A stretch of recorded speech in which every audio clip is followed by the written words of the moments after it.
قرآن کریم کے حفظ پر ایک بات سناتا ہوں پھر آگے چلتا ہوں۔ ثوابی میں ایک خاتون کا واقعہ ہمیں استاد جی سنا رہے تھے کہ ایک خاتون ہے، 12 بچوں کی ماں ہے، اس کے خاوند نے اسے کہا کہ میں چاہتا ہوں میں دوسری شادی کر لوں۔ خاتون نے پوچھا وجہ؟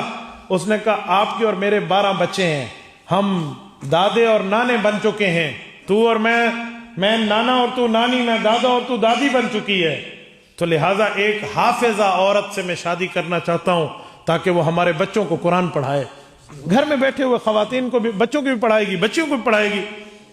تو اس خاتون نے کہا ٹھیک ہے، آپ مجھ سے مشورہ کیا ہے، اچھا کیا ہے، کچھ عرصہ صبر کر لو، 1 سال تک میں بھی ڈھونڈتی ہوں، تم بھی ڈھونڈو۔ اس نے کہا جی ٹھیک ہے۔ 1 سال اس خاتون نے کوئی عورت نہیں ڈھونڈی، اس نے قرآن کریم سامنے لیا اور پڑھنا شروع کیا۔ 1 سال 12 بچوں کی ماں۔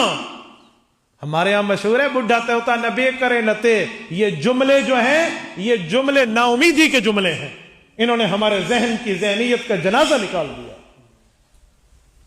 اس عورت نے یاد کرنا شروع کیا، 1 سال گزرا، اس نے قرآن کریم اٹھایا اور خاوند کو بلایا، کہا آج 1 سال پورا ہو گیا۔ انہوں نے کہا جی ہاں، کوئی ڈھونڈ لی خاتون؟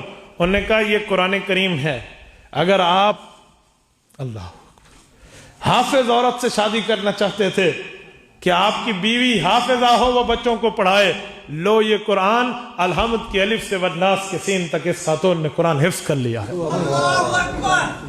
میں جانوں اور میری اولاد جانے، میں پڑھاؤں۔ 12 بچوں کی ماں۔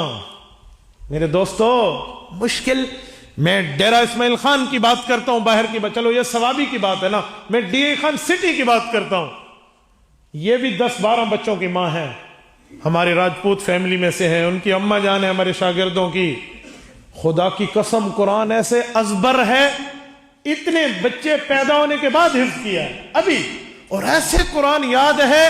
رمضان المبارک میں اس خاتون کے 30 روزے ہوتے ہیں تو 30 ختم ہوتے ہیں، روزانہ ایک قرآن کریم پڑھتی ہے،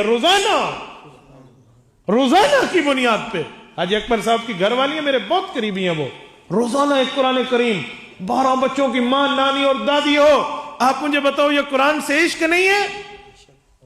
ہمارے مرد نہیں پڑھتے، ایک سپارہ نہیں، ایک پاد بعد موت پوندی ہے پڑھن، جی اس پہ بس بہت ہو گیا، ہم وہ لوگ ہیں، اور وہ خاتون ہے، وہ عورت ہے، پردہ نشین ہے، گھر میں بیٹھنے والی ہے، بزرگ ہے۔